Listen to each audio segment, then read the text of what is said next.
जय हिंद दोस्तों, I Shora welcome you all in my YouTube channel grammar waves. Last class हमारा ट्रांसफॉर्मेशन चल रहा था और ट्रांसफॉर्मेशन में जो है आपका इंटरचेंज जितने भी फॉर्मूलाज थे, जितने भी रूल्स थे, सारे कवर हो चुके थे लगभग। और आपका जो है असर्टिव से निगेटिव, निगेटिव से असर्टिव एंड इंट्रोगेटिव से एक्सक्लेमेटरी, एक्सक्लेमेटरी असर्टिव कैसे बनाना, ये सब कवर हो चुका था। अब बात करते हैं सेंटेंस की, जिसमें सिंपल सेंटेंस को कंपाउंड में, ये ट्रांसफॉर्मेशन नेक्स्ट चैप्टर होगा। कौन सा? Conversion of simple to compound, conversion of simple to compound sentence. ठीक है, पहले लेक्चर में शुरू में मैंने बता दिया था कि सिंपल सेंटेंस कितने टाइप होते हैं? 3 टाइप में रिवाइज कर लेते हैं। सेंटेंस टाइप कितने होते हैं? Sentence types. ठीक है, फर्स्ट क्या होता है? सिंपल सेंटेंस, जैसे रिवीजन के लिए बता रहा हूँ, ठीक है, आपको डाउट नहीं होना चाहिए। कंपाउंड, और यही हम इसमें डिस्कस करेंगे ट्रांसफॉर्मेशन कैसे बदलते हैं। और तीसरा है आपका कॉम्प्लेक्स। ठीक है, 3 टाइप के आपके सेंटेंस होते हैं उसमें कि सिंपल आपका 2 टाइप आ जाता है। कितने टाइप आ जाता है? 2। एक आता है असर्टिव, नंबर 2 आता है आपका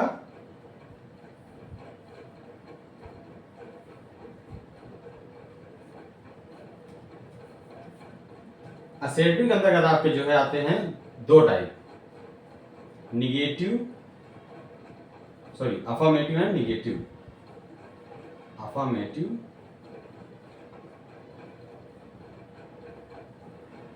एंड निगेटिव।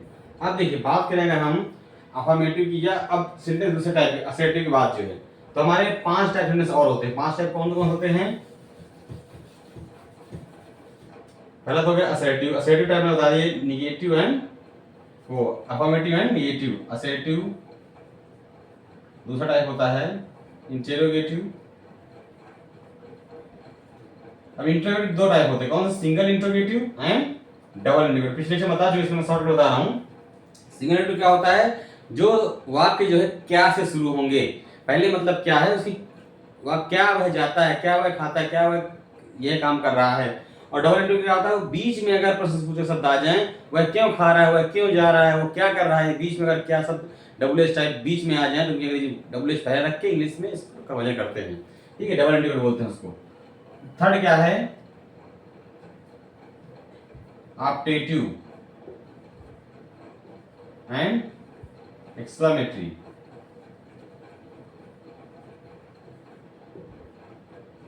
ऑप्टेटिव हो गया, एक्सक्लेमेटरी हो गया, और इंपेरेटिव। ठीक है, ये 5 सेंटेंस आपके इस टाइप से हो जाते हैं। ठीक है, अब चलिए, ये रिवीजन हो गया। अब आपको नेक्स्ट जो हमारा चैप्टर उसको डिस्कस करते हैं। तो कैसे जो है हम सिंपल और कंपाउंड में बदलेंगे, ये हम आज बात हम करेंगे। तो सबसे बड़ी ध्यान देने वाली क्या होती है बात, कि सिंपल सेंटेंस में जो आपका सिंपल सेंटेंस है, इसमें क्या है, आपकी फिनिट वर्ब होती है केवल कितनी? एक। सिंपल सेंटेंस में क्या है, जो फिनिट वर्ब होती है आपकी, ये क्या होती है? ओनली एक होती है। कितनी होती है? एक होती है। जीरंड, पार्टिसिपल और इन्फिनेटिव। ध्यान देने की बात है, जीरंड, पार्टिसिपल एंड इन्फिनेटिव। इसकी जानकारी पिछले लेक्चर आप जाकर देख सकते हैं, कहाँ मैंने पढ़ाया हुआ लेक्चर में मेरे मिल जाएगा आपको पिछले वीडियोस में। जीरंड, पार्टिसिपल और इन्फिनेटिव फिनिट वर्ब के अंतर्गत नहीं आते हैं। सबसे पहले दिमाग क्लियर कर लीजिए कि सिंपल सेंटेंस में क्या है, एक ही फिनिट वर्ब होती है, और जीरंड, पार्टिसिपल और इन्फिनेटिव फिनिट वर्ब के अंतर्गत बिल्कुल नहीं आते हैं। कंपाउंड सेंटेंस में, अब देखिए, हम बात करें सिंपल से कंपाउंड कैसे बदलते हैं, तो पहले बता दिया मैंने, फिनिट वर्ब उसमें एक होती है, और जीरंड, पार्टिसिपल, इन्फिनेटिव आपका जो है फिनिट वर्ब के अंदर नहीं आते हैं। कंपाउंड सेंटेंस में क्या होता है, केवल एक जो है, केवल एक प्रिंसिपल क्लॉज होती है। क्या होती है? प्रिंसिपल क्लॉज होती है, मुख्य उपवाक्य जिसको बोलते हैं। ठीक है, तो तथा कम से कम एक क्लॉज ऐसी होती है, एक प्रिंसिपल क्लॉज होगी, लेकिन कम से कम एक क्लॉज ऐसी होती है जो प्रिंसिपल क्लॉज की, किसकी? प्रिंसिपल क्लॉज की। ये हो गई हमारी प्रिंसिपल क्लॉज, मान लीजिए प्रिंसिपल क्लॉज की सबऑर्डिनेट क्लॉज होती है। क्या होती है? कम से कम एक जो है सबऑर्डिनेट क्लॉज होगी। सबऑर्डिनेट क्लॉज मतलब समान पदी, उसकी कम से कम जो है एक समान पदी क्लॉज की होगी। किसकी? प्रिंसिपल क्लॉज की एक समान पदी क्लॉज होती है। ठीक है, अब देखिए अतः इसमें क्या करते हैं कि सिंपल सेंटेंस को कंपाउंड सेंटेंस में बदलने का यही नियम है। क्या नियम है? कि हम सिंपल सेंटेंस किसी वर्ड या फ्रेज को, किसी शब्द या फ्रेज को विस्तार करें, उसका शब्द का विस्तार कर दें या फ्रेज वाक्यांश का विस्तार कर दें, और क्या करें? कोऑर्डिनेट क्लॉज की रचना कर लें, मतलब कि समान पदी उसके जो है उपवाक्य की रचना कर लें। अब नियम क्या कहता है? ठीक है, ये हमारा हो गया जनरल चीज। अब रूल्स पे क्या कहता है? रूल्स का आगे बात करेंगे, उसके बाद एग्जांपल तुरंत समझ में आ जाएगा आपको। पहला रूल वही सेम, पहला क्या कहता है कि कंपाउंड सेंटेंस बनाने के लिए वाक्य के भाव के अनुसार कोऑर्डिनेट कंजंक्शन का प्रयोग किया जाता है। किसके? किसका? कोऑर्डिनेट सॉरी कंजंक्शन का प्रयोग। कैसे? वाक्य के भाव या अर्थ के अनुसार। ठीक है, हम जो है कंपाउंड बनाने के लिए क्या करेंगे? कोऑर्डिनेट कंजंक्शन का प्रयोग करेंगे। अब कोऑर्डिनेट कंजंक्शन क्या होते हैं देख लीजिए। नंबर 2 क्या कहता है कि वही एंड, बट, और, नॉर। एंड, बट, और या नॉर, या otherwise, ills, not only, otherwise, ills, not only. ठीक है, इस तरह करके। और क्या कहते हैं? बट आल्सो, नॉट ओनली, और इस पूरा जो होता है not only but also, comma. उसके बाद हम क्या कहते हैं? ईदर और, ईदर और, या नाइदर नॉर। ठीक है, अब देखिए आदि प्रमुख क्या है? कंजक्शन है। क्या है? कंजक्शन है। ये कंजक्शन का यूज करेंगे हम और सिंपल कंपाउंड बना लेंगे। नंबर 3 रूल क्या कहता है? एंड, सो या सो का यूज एक समान है। इसी वाक्य में हम क्या है? एंड सो लगा दें बदलने के लिए, या सो लगा दें। दोनों क्या है? इक्वल, बराबर हैं। दोनों का क्या है? यूज समान है। चौथा रूल क्या कहता है हमारा? कि अदरवाइज वाले वाक्य में इल्स का प्रयोग हो सकता है। जैसे अदरवाइज वाला वाक्य है, अदरवाइज वाले वाक्य में इल्स का प्रयोग हो सकता है। इल्स का प्रयोग हम कर सकते हैं, कर सकते हैं। ठीक है, या हो सकता है। अंडरस्टूड? अब हम बात करेंगे एग्जांपल्स की। चलिए एग्जांपल में एक लेते हैं। मान लीजिए यहां पर सिंपल का एग्जांपल है। मान लीजिए सिंपल सेंटेंस दिया हुआ, क्या एग्जांपल दिया हुआ? मान लीजिए Ruchi must work hard. Ruchi must work hard to get, to make up for the last time, to make up the last time. मतलब क्या? रुचि को कड़ी मेहनत करनी चाहिए। क्या? For the, to make up for the last time, जो उसका समय खो चुका है उसके लिए क्या है? उसको कड़ी मेहनत, फॉर द लास्ट टाइम मतलब खोया हुआ समय उसको वापस लाने के लिए क्या है? कड़ी मेहनत करनी ही चाहिए, मस्ट है। तो यहाँ पर क्या है? अब आपको यहाँ पर क्या बनाना है? कंपाउंड। कंपाउंड सिस्टम नियम क्या कहता है? कंजक्शन। कंजक्शन प्रयोग करके हम कंपाउंड बनाते हैं और समान पदी उपवाक्य या वर्ड या फ्रेज को बदल देते हैं। तो वर्ड इसमें क्या है? टू। इसको चेंज कर दें किसने? कंजक्शन में। कंजक्शन क्या है इसमें? एंड लगा दीजिए और आपका वर्ड पूरा जो है क्या है? सेम हो जाएगा। तो देखिए क्या करेंगे अभी इसके, तो कंपाउंड बनाने के लिए क्या करेंगे? कंपाउंड सेंटेंस बदलने के लिए बिल्कुल सिंपल, रुचि मस्ट वर्क हार्ड, और कंजक्शन लगा दीजिए and make up for the lost time. ठीक है, make up for the lost time. ठीक है, ये हो गया कंपाउंड में। इसी तरह से और एग्जांपल देखिए, मान लीजिए सिंपल में दिया है, ये एक हो गया। नंबर 2 देख लीजिए, ढेर सारे एग्जांपल करने से आपको समझ में आता रहेगा। जितने एग्जांपल करें उतना अच्छा प्रैक्टिस हो जाएगी आपकी।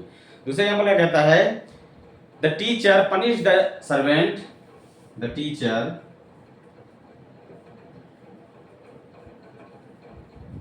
punished the servant, इसके लिए servant for his disobedience, for his disobedience, अवज्ञता के लिए। ठीक है, अब इसका बना लीजिए क्या, compound. The teacher punish the servant for his obedience, ये क्या सिंपल में दिया हुआ है, इसको कंपाउंड में बनाना है तो क्या है इसको वर्ड को चेंज कर दीजिए। ठीक है, वाक्यांश इसको बदल दिए, एक वाक्यांश को टीचर, सॉरी इस वाले वाक्यांश को, जो वाक्यांश अगला दिया है वो वाक्यांश क्या हमारा प्रीपोजिशन जुड़ा होता है, तो द सर्वेंट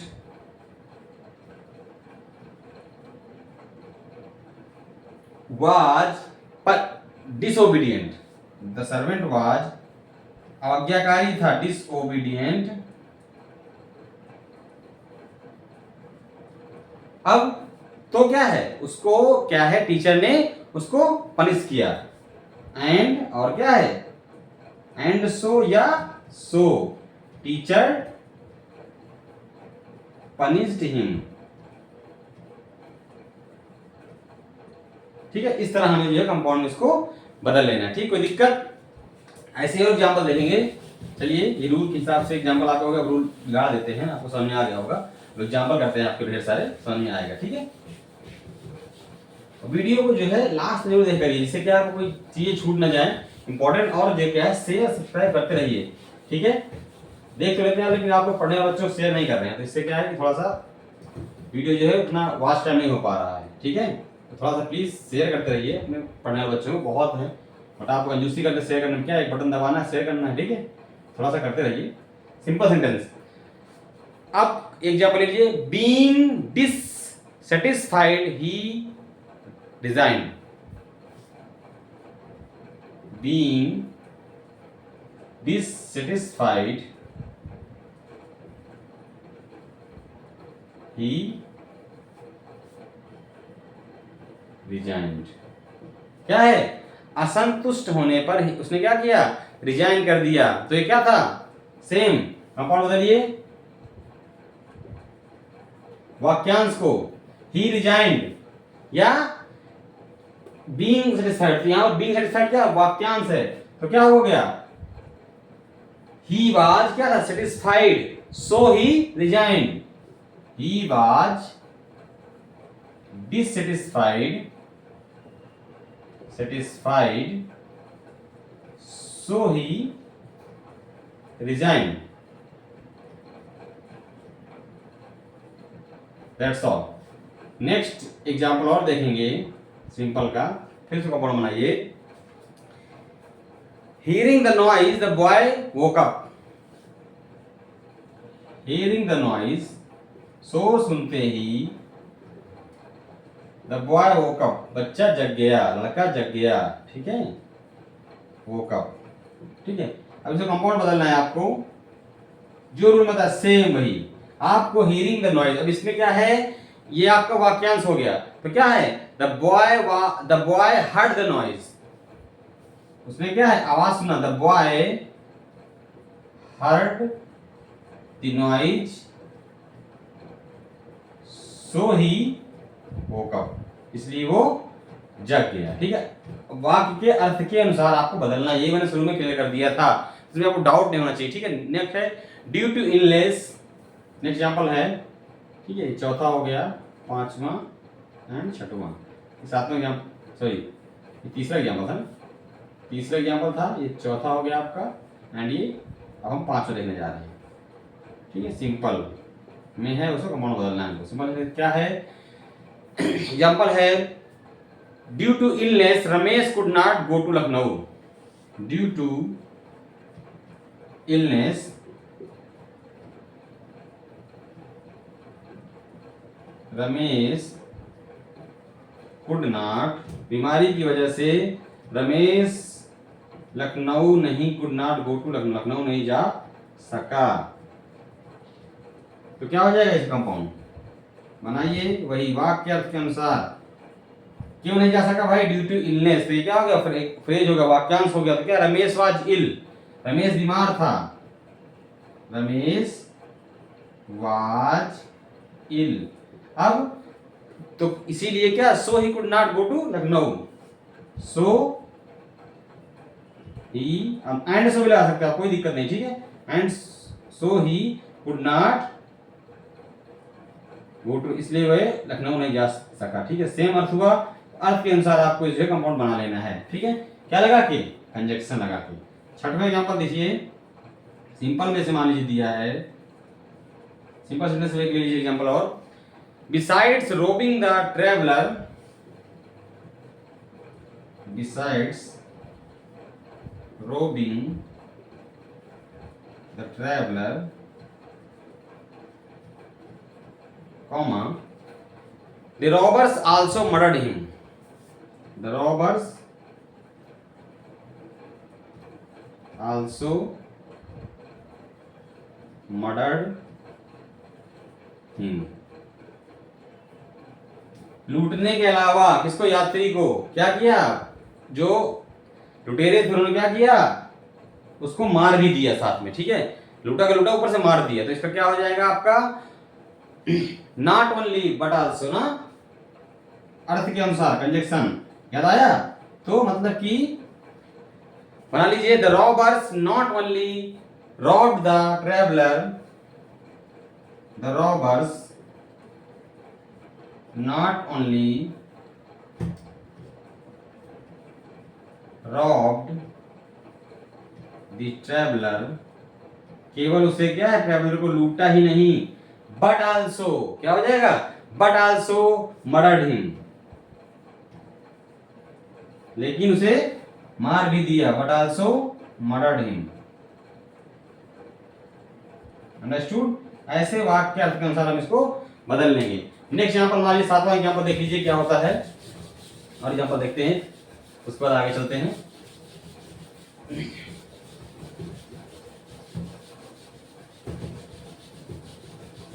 छोटा चैप्टर है, आराम से क्लोज होने वाला है, एक दो एक्सेप्शन होगा बस खत्म, ठीक है। जैसे हम कहते हैं, you must confess the your guilt, you must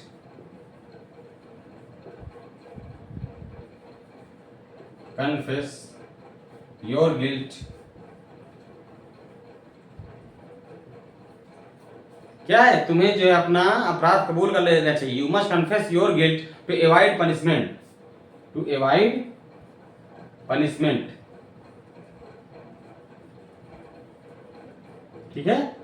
अब देखिए, दंड को एवॉइड करने के लिए आप क्या, अपना जो है अपराध जो है कबूल करना चाहिए। तो क्या है, यू मस्ट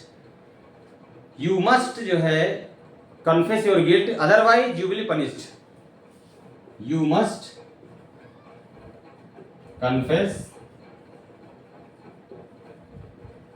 योर गिल्ट। अब यहां पर फ्रेज है, तो क्या अदरवाइज, ये फ्रेज जहां होता है उसी बदल दिया, अदरवाइज, ठीक है, यू विल बी पनिश्ड, तुम पनिश्ड किए जाओगे, यू विल बी पनिश्ड, ठीक है। वाक्य अर्थ से आपको फ्रेज जो है या वाक्य को बदल, एक शब्द को या फ्रेज, यहां पर वाक्यांश जो है क्या यहाँ शुरू हो रहा है, तो यहीं से आप बदल दीजिए इसको, ठीक है।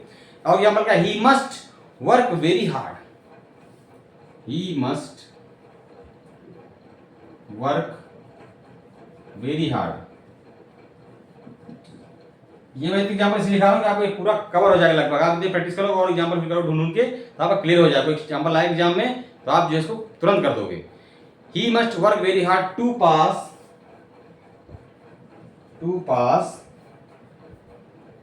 पास द एग्जामिनेशन, ठीक है। ये हो गया। अब देखिए भाई, यू मस्ट, तो क्या, ही मस्ट वर्क हार्ड, ही बना लीजिए, ही मस्ट वर्क हार्ड। अब यहां से टू से क्या है आपका, work very hard, sorry very छोड़ दिया हूं, वेरी हार्ड। अब टू यहाँ पर क्या है, फ्रेज, यहाँ फ्रेज बन गया पूरा वाक्यांश है, इसको बना लीजिए। क्या है, और ही विल नॉट पास, तो अथवा क्या हो जाएगा, और he will not pass the examination, मतलब क्या, फिर एग्जाम में पास नहीं होगा, अदरवाइज, अदरवाइज इसमें लगा सकते, ठीक है, और भी लगा सकते, कोई दिक्कत नहीं, दोनों आप लगा सकते हैं, और he will not pass the examination, ठीक है। अब देखिए ये हो गई हमारी बात नॉर्मल सेंटेंसेस की। अब जैसे कुछ जो है एक्सेप्शन होता है, अपवाद क्या कहता है, एक्सेप्शनल केसेस में क्या होता है कि एग्जांपल्स में दिया गया प्रत्येक कंपाउंड सेंटेंस क्या है, ऐसा है जिसमें केवल दो इंडिपेंडेंट क्लॉज क्या है, देखा आपने जितने एग्जांपल मैंने लिखे उनसे क्या दो ही इंडिपेंडेंट क्लॉज थे, समझ गए। तो इंडिपेंडेंट क्लॉज जब दो ही थे, कभी कभी सिंपल सेंटेंस को ऐसे कंपाउंड में बदला जा सकता है जिसमें दो से अधिक क्लॉज हो। सिंपल सेंटेंस में मानिए दो से अधिक क्लॉज आ जाए, उसको आप बदलना है क्या कंपाउंड में। अभी तक मैंने इंडिपेंडेंट क्लॉज कितने थे, दो ही थे, सब में दो दो आ रहे हैं, देखिए आप देख रहे हैं, एक टू से कोई जुड़ा है, कोई वाक्यांश से, एक ही दो दो आ रहे थे, अब क्या तीन आ जाए, तो हम फिर क्या करेंगे उसको कैसे, वही है एक्सेप्शन। अपवाद क्या कहता है, जब दो से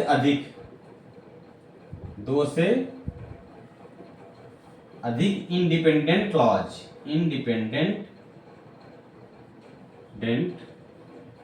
क्लॉज आ जाएं, तो हम कैसे जो है इसको बदलते हैं। एग्जांपल देखिए, ध्यान से दीजिए, देखिए ये बिल्कुल आ भी सकता है एग्जाम में, being ill and having, being ill and having none to help him,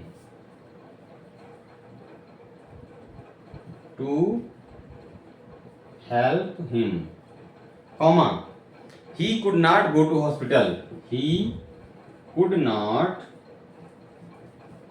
go to hospital, बीमार होने की वजह से और कोई उसके पास मदद करने की ना होने की वजह से वो क्या अस्पताल नहीं जा सका। इसमें तीन आ गए, एक एंड से जुड़ गया, दो तीन, ये पूरा वाक्यांश हो गया, ठीक है। अब जो है, अब क्या था, ही वाज इल, पहली बात तो बीइंग इल क्या हो जाएगा, ही वाज इल, वह बीमार था, ठीक है, वह बीमार था, पहली चीज हो गई। और क्या है, and had none to help him, having क्या कर देंगे, and had none to help him. अब देखिए यहाँ पर हमने हैड क्यों लगाया, हैविंग को छोड़ करके, तो क्या है यहाँ पर वाज हमने किया है, बीइंग का हैविंग हो गया, ठीक है, ये क्या है आपका यहीं से जीरन, यहीं से जीरन, या मतलब कि ये वाज का फॉर्म हो गया बीइंग, ठीक है, फर्स्ट फॉर्म। तो पार्टिसिपल में यहाँ, पार्टिसिपल यहाँ लगे, तो यहाँ पर क्या हमने किया है, ये पास्ट में चेंज किया, मतलब पास्ट में क्या हैड नन, हैविंग क्या हैड हो गया, नन टू हेल्प हिम, सो मतलब इसलिए he could not go to hospital, he could not go to hospital। समझ में आया, ये हमें क्या कहता है कि अगर एक से अधिक आ जाएं तो हम क्या करेंगे, अंडरस्टूड। चलिए थैंक्स, एंड ये आपका ये चैप्टर है क्लोज हो चुका है। नेक्स्ट हम बात करेंगे सिंपल से कॉम्प्लेक्स में या कंपाउंड से, जो भी आगे प्रोसीजर होगा वो हम ट्रांसलेशन, ठीक है। Thanks for watching my video.